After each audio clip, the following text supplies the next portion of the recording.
Truce in Israel-Hamas. War extended by a day. Minutes before it was set to expire, families of American hostages in Gaza describe their anguish and call on U.S. government for help. Blinken seeks a new extension of the Gaza ceasefire as he heads again to the Middle East. Today is Thursday, November 30th, 2023, and this is the Dunkley Report. Israel and Hamas agreed to extend a temporary truce by another day, minutes before it was set to expire, said Qatar, which has been mediating between the two sides. The truce was set to expire Thursday morning. Negotiations on extending it came down to the wire, with last-minute disagreements over the hostages to be freed by Hamas in exchange for another day of a halt in fighting. The Qatari Foreign Ministry said the truce was being extended under the same terms as in the past, under which Hamas has released 10 Israeli hostages per day in exchange for 30 Palestinian prisoners. Families of American hostages held by Hamas in the Gaza Strip are describing their anguish and calling on the U.S. and Israeli governments to do all they can to bring home their loved ones home. The family members are in Washington on Wednesday, where they are making their case to journalists and to members of Congress and Biden administration officials. Among those present are relatives of 4-year-old Abigail Eden, who was released on Sunday. One couple says that not knowing if and when their son will be freed has been a living hell.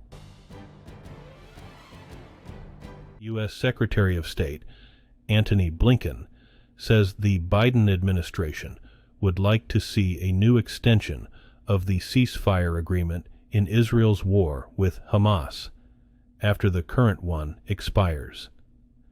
The aim is to secure the release of additional hostages held by the militant group and to ramp up humanitarian aid deliveries to Gaza.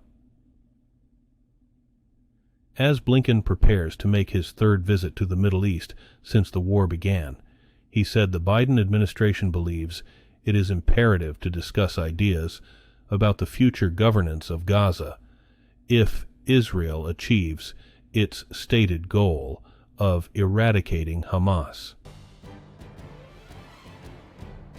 It has become an Israeli mantra throughout the latest war in Gaza. Hamas is ISIS. Since the bloody Hamas attack on October 7th that triggered the war, Israeli leaders and commanders have likened the Palestinian militant group to the Islamic State group. They point to Hamas's brutal slaughter of hundreds of civilians and compare their Gaza war to the U.S.-led campaign to defeat IS in Iraq and Syria. But in many ways, these comparisons miss the mark by ignoring the homegrown origins and base of support for Hamas in Palestinian society. These miscalculations may already have led to unrealistic expectations for victory. They also complicate the fledgling U.S. efforts to halt the fighting. The Japanese Coast Guard says a U.S. Air Force Osprey based in Japan crashed during a training mission off of the country's southern coast, killing at least one of the 8 crew members. Japanese Coast Guard spokesperson Kazuo Ogawa says the cause of Wednesday's crash and the status of the 7 others on board were not immediately known. U.S. Air Force Special Operations Command says that the CV-22B Osprey was from Yokota Air Base and assigned to the 353rd Special Operations Wing. Ospreys take off and land like helicopters, but can rotate their propellers to fly like planes. They have had a number of accidents in the past. A gay couple in Nepal on Wednesday became the first in the nation to receive official same-sex marriage status. The Himalayan nation is one of the first in Asia to allow it. Earlier this year, Nepal's Supreme Court issued an interim order enabling the registration of same-sex marriages for the first time. The couple married 6 years ago at a temple following Hindu tradition, with a priest conducting the rituals among friends and family, but they had no certificate showing their marriage was legal. The couple was celebrating in the village Wednesday. Congregants of an Anglican church in a sparsely populated rainforest village in Guyana are asking for peace for their community amid what they see as an existential threat. Their village, Surama, is part of Guyana's Essequibo region, a territory that Venezuela claims as its own, and whose future it intends to decide Sunday with a referendum. The practical and legal implications of the vote remain unclear, but the referendum has left area residents on edge. China has presented the United Nations Security Council with a 4-point plan for Middle East peace in a demonstration of its ambitions to be a global superpower. But the plan was somewhere short on details, and the U.S. quickly reminded the Council of its attempts to ease the Gaza war.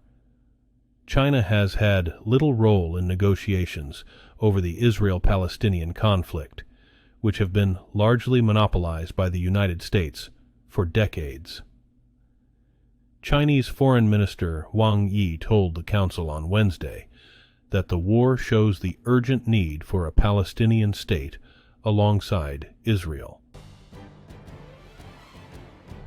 Ukraine's foreign minister insists that NATO allies are showing no sign of war fatigue and remain committed to helping his country defend itself against Russia.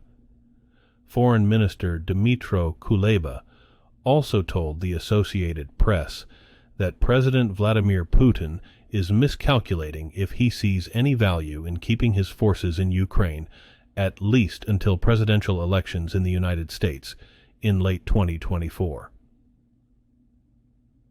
More than 650 days into the war, fighting between Russia and Ukraine has bogged down.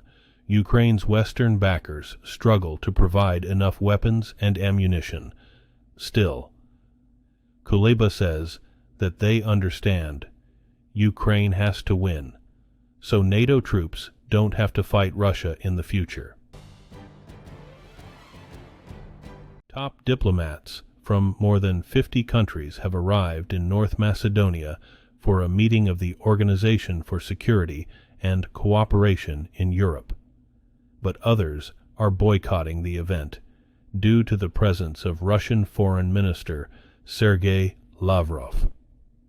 The foreign ministers of Ukraine, Estonia, Latvia, and Lithuania have said they would not attend the OC talks due to Lavrov's participation during Russia's invasion of Ukraine.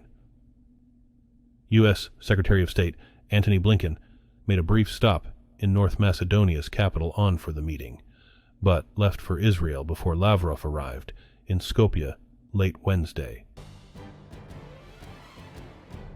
Today's news was reported by the Associated Press. This has been the international news for Thursday, November 30th, 2023. Thanks again for joining us here at the Dunkley Report.